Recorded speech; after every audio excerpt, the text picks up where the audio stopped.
কেহ বলে ছাত্ররা হলো বুলবুলের মতো, ওস্তাদ যদি মধু হয় বুলবুল সে যাবে। ওস্তাদের ক্লাসে জুড়ে ছাত্ররা ওস্তাদেরকে তোয়া করে চলে আসে, সেরকম ওস্তাদ দেখেছি। বর্তমান সমাজের মধ্যে বেশি প্রয়োজন ওই কথাটা। একটা ছেলেকে হযরত হিজরে ইসলাম মাথার উপর তুলে এক রেওয়ায়ত, আর রেওয়ায়ত হাতে একটা ছুরি নিয়ে জবাই করে ফেলেছে। সবাই প্রশ্ন করলো যে আপনি এই কাজটা কেন করলেন? আল্লাহর কোরআনের মধ্যে আছে ফাকানা আবুহুমা মুমিনিন। কোরআন কারীমের মধ্যে আছে যেই ছেলেকে মারা হয়েছে সেই ছেলের মা বাপ মুমিন ছিল। মুমিন ছিল, মুমিনান বলার দরকার ছিল, মুমিন কেন বলছে কারণ আছে। কিন্তু ছেলেটা ছিল কাফের। হিজর ইসলাম উত্তরে বললেন যে এই ছেলে যদি বড় হয় মা বাপকে কাফের বানাবে, মা বাপের ইসলাম রক্ষা করার জন্য ছেলেও যেন মুসলমান হয়ে যায়, এই জন্য আমি একটু হাত ব্যবহার করলাম। আরেকটা কথা সেখানে গুরুত্বপূর্ণ কথা, সেটা হচ্ছে মা বাপ মুমিন হওয়ার কারণে আজকে ছেলে কাফের হলেও মুসলমান হওয়ার সুযোগ পেয়েছে। যদি মা বাপ কাফের হতো সে সহযোগিতা করার কোনো প্রয়োজন ছিল না। যে কোনো ছেলে দুনিয়ার মধ্যে যখন আসে মুসলমান হয়ে আসে।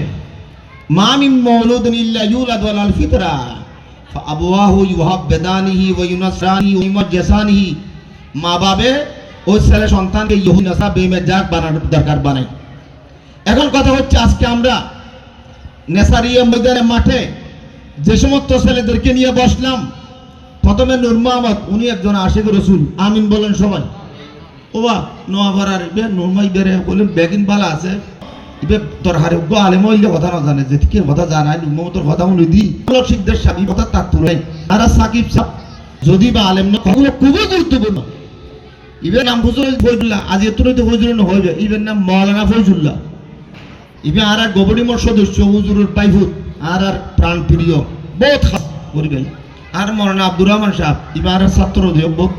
স্টেজের মধ্যে যাদেরকে দেখতেছি কিনা উস্তাদ রানা মন্দাসরে অনেক যাদেরকে দেখতেছি নুরানি চেহারাওয়ালা, আজকে আনসারে কালিমিশের সম্পৃক্ত যাদেরকে দেখলাম, আমাদের নেসারে মশার পক্ষ থেকে বলে দেওয়া হয়েছে এখানে আমরা যুগশ্রেষ্ঠ শিক্ষক পেয়েছি, অভাব নাই।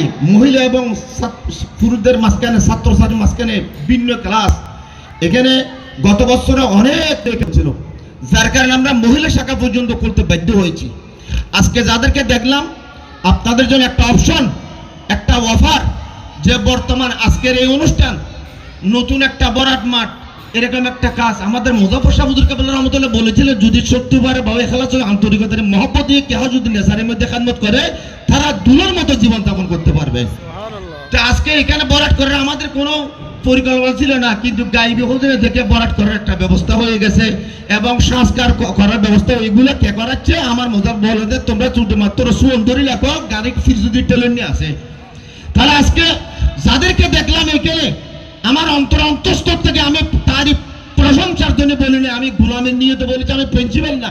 এই এলাকার মানুষ খুশি হয় তা না, এই এলাকার চতুর্দিকে নেশার মশা আলু যেন ছড়িয়ে পড়ে, ছাত্ররা যেন এই মাদ্রাসা এসে দিনদার হক্কানিরা মানে জ্ঞানী গুণী মেধার তালিকার মধ্যে তাদের যেন 1 নম্বরের মধ্যে থাকে, এই জন্য আল্লাহর দরবারে আমি একটা ফরিয়াদ জানাবো।